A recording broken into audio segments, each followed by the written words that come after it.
फडणवीसांनी आदित्य ठाकरेंना पप्पूची उपमा दिल्यानंतर भाजप आणि सेनेमध्ये वाकयुद्ध. शेलारांनी नकळत फडणवीसांना पप्पू ठरवलं. उद्धव ठाकरेंची टीका. भाजपही जोरदार प्रत्युत्तर.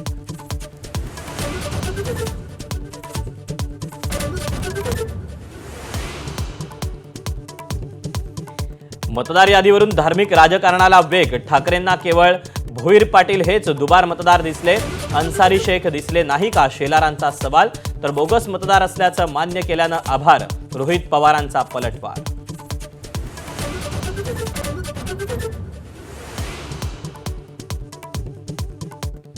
लोकसभेला वापरलेली यादीच विधानसभेला वापरली गेली. मतदार यादीवर बोट ठेवणाऱ्या विरोधकांना बावनकुळेंचं प्रत्युत्तर. तर महायुतीलाच 51% मतं मिळतील असा विरोधकांचा सर्वे असल्याचाही दावा.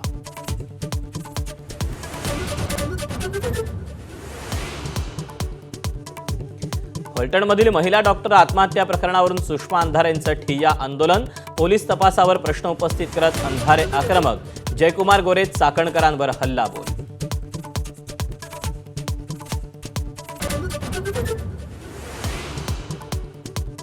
वकील असीम सरोदेंची सनद पुढील 3 महिन्यांसाठी रद्द.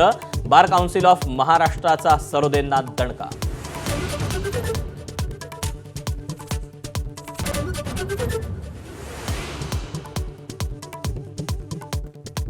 संभाजीनगरमधल्या गतिमंद मुलांच्या मारहाणी प्रकरणी एबीपी माझाचा इम्पॅक्ट. मारहाण करणाऱ्यांवर गुन्हे दाखल करून निलंबन. तर शाळेची मान्यता रद्द करणार. अतुल सावेंची माहिती.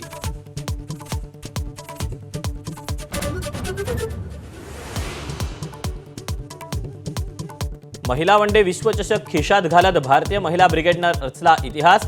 दक्षिण आफ्रिकेला धूळ चारत विश्वचषकावर कोरलं नाव. भारतीयांचा ऊर अभिमानानं फुलला.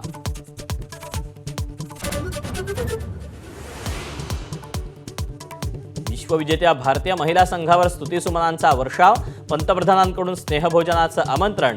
तर नीता अंबानींकडून आज खास मेजवानी.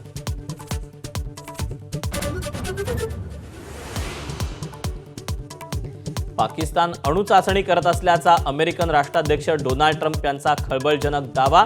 भूगर्भीय चाचण्यांमुळे भूकंपाचे सौम्य धक्के जाणवत असल्याचंही वक्तव्य.